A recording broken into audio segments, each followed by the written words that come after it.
Alright, so this is going to be a very quick update on a couple guns that have changed here recently. This is not one of them. This is just something that doesn't get seen very often. I don't really do a lot of videos with this gun. This is my Ruger Red Label 20 gauge over-under. I've had this, well, let me fix this. I've had this gun for probably 9 years now, 8 years, and something like that, maybe 7, something around there. This is my primary skeet shooting gun. 20 gauge makes it a little bit more challenging. Shooting over-under makes it a little bit easier for me specifically.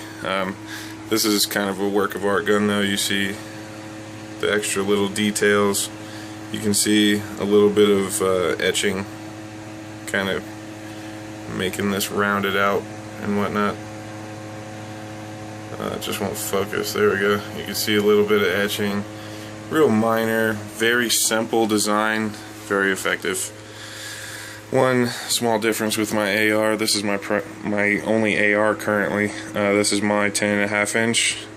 This is in fact a registered SBR.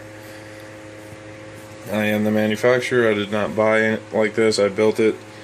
There's plenty of videos of it online, but this is the main difference. I pushed my front sight back one more notch and went from a G2X that kind of stuck out here at 1 o'clock to a 12 o'clock Surefire X300 Ultra. And that's really it. This rifle's pretty much done. It's going to stay how it is currently, and I mean, the only other thing that I could think of doing to it is maybe building a 300 blackout upper for it also. But I mean, Geissele, Magpul, Troy, which that's my only one left. I mean, there's nothing wrong with battle mags, but I don't buy them. I have a bunch of PMags. Magpul, Voltor, Troy, Aimpoint, LaRue, Troy, Magpul, Troy, Surefire, Yankee Hill. There's a Spikes Tactical completed upper that I bought and just took it apart and changed a bunch of stuff. BCM, Magpul, whole bunch of goodies on it, but it's kind of just high speed, go fast, get it done kind of deal. This is an heirloom 22 that I've never shot. I've had it. It's not mine. This is my wife's actually. It was her brother's. But I've never shot it. She's never shot it.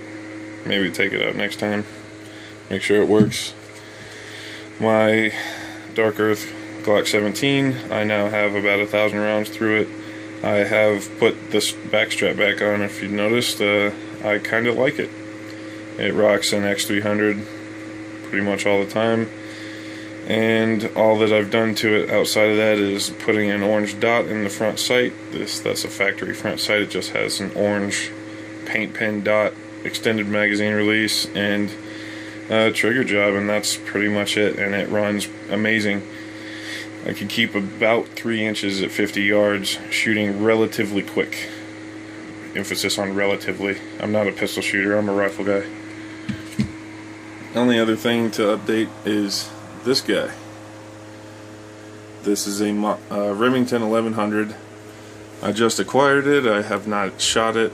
The only thing that I've done so far is just kind of pick all this gold leaf crap out of the receiver, because it's not going to stay blued like this, because I'm a little bit too hard on my guns. This is the only exception as far as keeping the guns blued.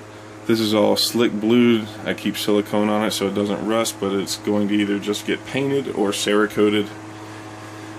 The receiver, the barrel, and the tube are all going to be an OD green, and all the rest, the band clamp, rather, band, furniture, trigger group, and the bolt are all going to stay how they are, just the barrel, receiver, and the tube. This is a 10 shot as it sits. That's a 26 inch 3-inch barrel, or a 26 inch barrel that accepts 3-inch shells, I should say, to make sure that's clear. And it holds 10 rounds of 2 3/4 birdshot. I do have the original stuff, so I can take this tube off, put a plug in, and I can hunt with it which is probably what's going to happen here soon for some Canadian geese.